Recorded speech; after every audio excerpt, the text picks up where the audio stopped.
Hey, Andrew Comrie-Picard here, coming to you from Hollywood, California, from my house, actually. This is my house. If you could get on the roof right now, you would be able to see the Hollywood sign just up the hill there. But this is my garage. In these times where we can't really see each other that much, BFGoodrich asked if I would make a little video so that maybe we could see each other here. You could come and see my garage. So I wanted to show you around and take a look at where I live and what I do. I mean, I live in the house, but I spend a lot of time in the garage. You know how it is. So I wanted to walk you through what's going on here. First off, the cars. This is a 2005 Pontiac GTO that I got a Netflix show to buy for me when I was creating a stunt course called Hyperdrive. That's the car that I verified the course with. We bought it on eBay for $9 grand. They bought it on eBay. And then had it outfitted, a little speed shop, did a roll cage, Recaro, got me some seats, got a hydraulic handbrake. That's how we built Hyperdrive. So this is the legacy Hyperdrive car, which is now my kind of commuter car. It's kind of awesome having an LX2 commuter car. This is my 1977 F-150 Super Cab. Car seats in the back of that one for the kids, trying to give them a love of cars. It's one of those trucks you just come into, you know, like some guy had it, I had to have it. One of those deals. Good truck. 1919 Ford Model T. I always wanted a Model T. We take those car seats and put them in the back of this and drive around Hollywood with the kids to, again, give them a love of cars. I've been restoring this over time. You may have seen some videos where we're messing around with it. It is a real deal 1919 Model T with some interesting upgrades. Really cool car. I really always wanted one. And it changes the way you think about automobiles.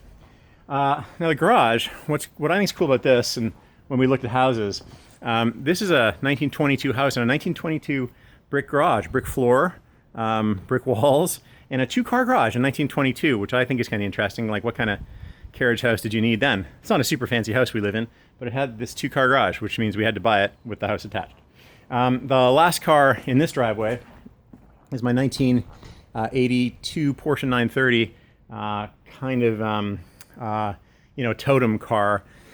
Called the Widowmaker in its day, and I like it because it's a hard car to drive and it kind of needs me. I've got this one rolling on BFGoodrich R1 slicks on period BBS RS wheels, which makes me extremely happy. It's kind of my jam.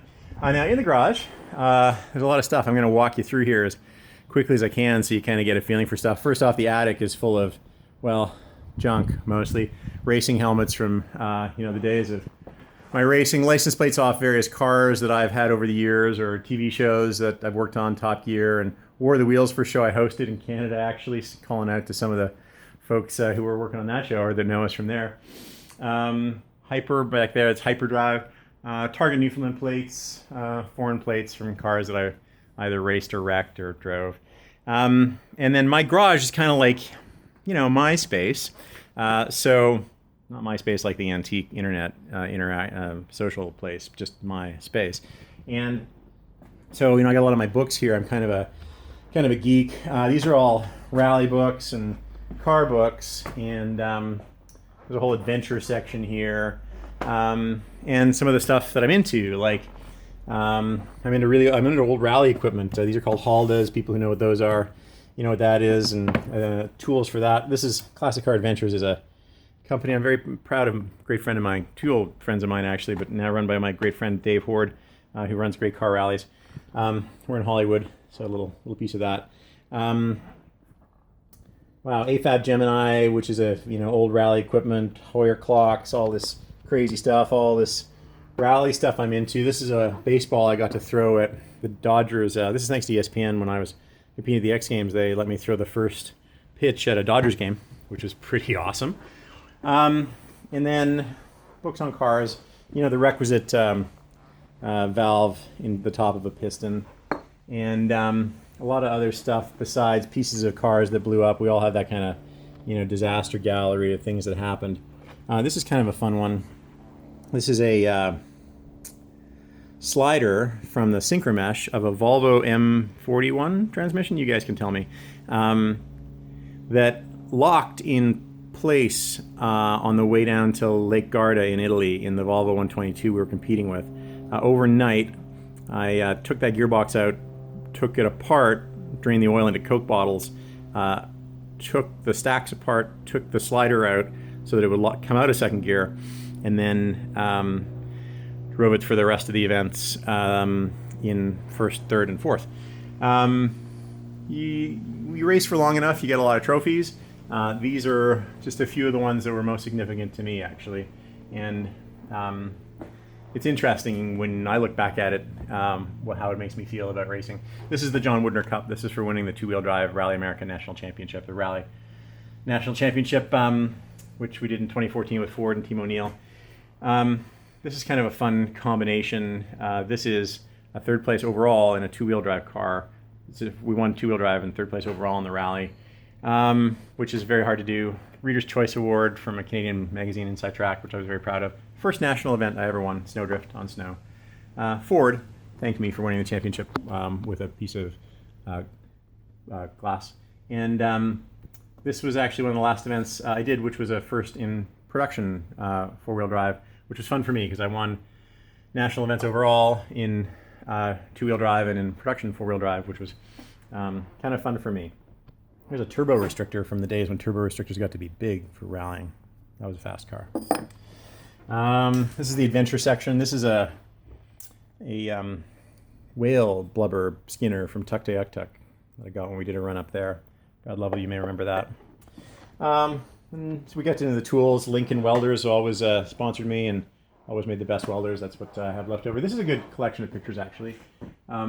Calendars from various eras of Mitsubishi racing. So this was my Evo 4. That's actually the steering wheel from my first steering wheel from my Evo 4, the first rally car proper rally car I had. And that's worn absolutely smooth. All the suede's worn off of that from gripping it tightly over many rallies. So I kept that. Me rowing at university. Look, I was a different looking guy then. Here's the Evo 4 Rally Colorado in its final event, actually. We later won that rally, but not this year. Very muddy event often, so you see we have the mud tires on flying along there. Then the next car after that was the Evo 9. There it is in the snow at Snowdrift, which was its first event. I hadn't slept for 5 days before that photo was taken, finishing that car with Murray Thomas and TAD, and holy cow. And then this is the first factory car I ever had. Mitsubishi gave us that car. Actually has real Rally Art stickers on the bumper because we were actually also sponsored by Rally Art, which was a big emotional deal for us. That's Targa Newfoundland, which we won that year. I love that picture, snapped by Andrew Harvey. That's actually, I think all of these were. That's Lauren Treat, but the wheels are all perfectly the same height off the ground. It was a trophy we won for Targa Newfoundland that year. If you break into my garage, you'll have a picture of me staring at you to scare you away. Probably won't. And then a lot of random stuff. This is a wheelchair hoist for a project car. You'll have to figure out how I'm going to use a wheelchair hoist. This is a picture from the last rally we did with Ford and two-wheel drive of the Fiesta ST. And I love this picture. It was taken by Ben Hollenbeek, great photographer, because it kind of, for me, captures what rallying is. Rally's the motorsport that I did for so many years. It's muddy. There's leaves on the ground. It's snowing, and we're in the air, crossed up, and there's like people hiding behind trees taking pictures. That kind of captures rally all at once. Very proud of this from Richard Winchester, one of the original TA guys. I got his neon garage wall sign, so I got that in here perennially, always running.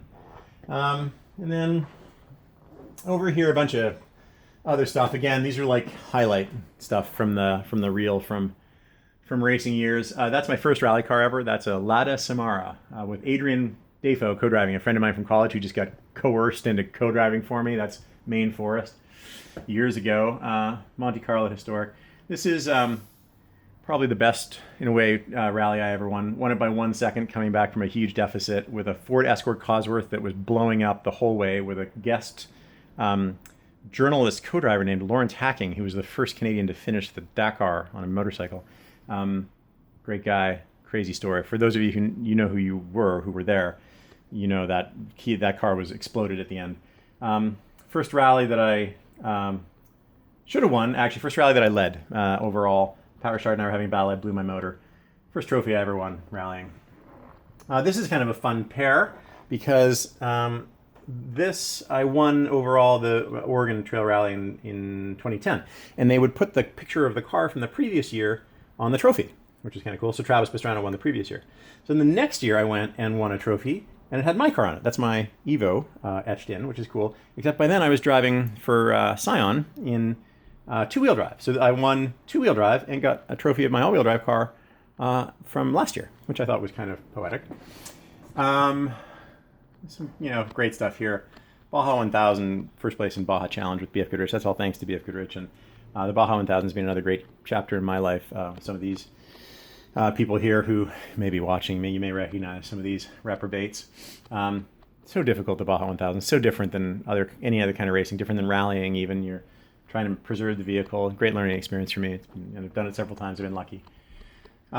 That's winning the Open class in the Canadian Rally Championship in 2002 and winning the Novice Championship in that same year. I think the first year any novice ever won the Open Championship. So I'm proud of that. That's the first ad I think I was ever in from a car manufacturer, which made me very pleased. And then this is the North American Rally Championship trophy, North American Rally Cup. That's special not only because it's a national, it's a championship, it's a North American championship, but also because we won it on a tie, an absolute dead heat in points with Antoine Lestage, and on a tie break we won. But what that means is that every point that we gained that season was crucial, including, for example, at one rally we rolled the car and got out of the car and rolled it back over ourselves with our hands in a tree we broke off and kicked the windshield out and kept going and finished 6th. Well, if we'd finished 7th, I wouldn't have won the North American Rally Championship and a couple other rallies besides. Robbie Durant, you remember Rocky Mountain that year where we finished with 2 wheels and 1 brake and disasters. More memorabilia, more broken wheels from rally cars that I messed up. Targa Newfoundland. That's the steering wheel from my first real performance car, 1987 RX-7 Turbo. I really learned to drive on that. This is a new project vehicle we have here in the garage. This is my 4- and 6-year-old daughter's new go-kart, sort of. We had some wheels left over from like an electric car they had and some other stuff, and this nose cone is actually from another Netflix show, Carbon Fiber. So I'm going to chop down that nose cone, and there's some Recaro seats there still. Thanks, Recaro. It's not really a Recaro seat. Looks like it has a box or a 4-cylinder motor, so that could be either Subaru or Volkswagen powered. And it looks like they have some plans here too for what it should be. I don't quite understand that, but we're going to try to do it as best as we can, as they want it, as we introduce them. This is the shelf of projects to do, things I have to do, including some stuff on the Model T, like the Auga horn I've always wanted. We're going to put that on the Model T, much to the kids' delight, I'm sure. Some other stuff on the wall here. That's an X Games medal for bronze in 2010 rally car racing.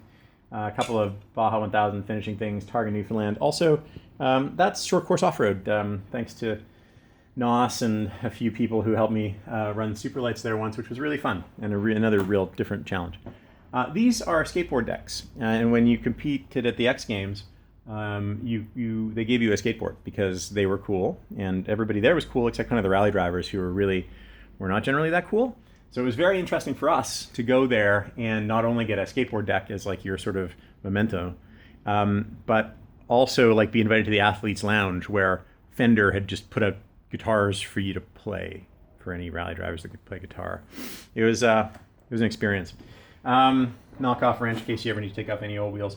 BF Goodrich just supplied me with this gnarly awesome Toyota Hilux off-road vehicle I've been playing with. And this one is one I want to end on. This is a rally badge from the Press On Regardless rally, which was one of the legendary North American rallies in Upper Michigan. Very hard, very long. Doesn't exist in that original form anymore. But the saying is a rally thing. Press on regardless. And it just means you never give up. It's like with that gear in the Volvo or with that championship, you just never give up. You roll the car back over, you kick out the windshield, you keep going. Press on regardless. And in these times that we're going through right now, radical, different, unprecedented, no matter what your politics are, no matter what you believe, it's going to be a challenge for everybody. It already is. And all I can say is press on regardless. Just keep going. Thanks for hanging out.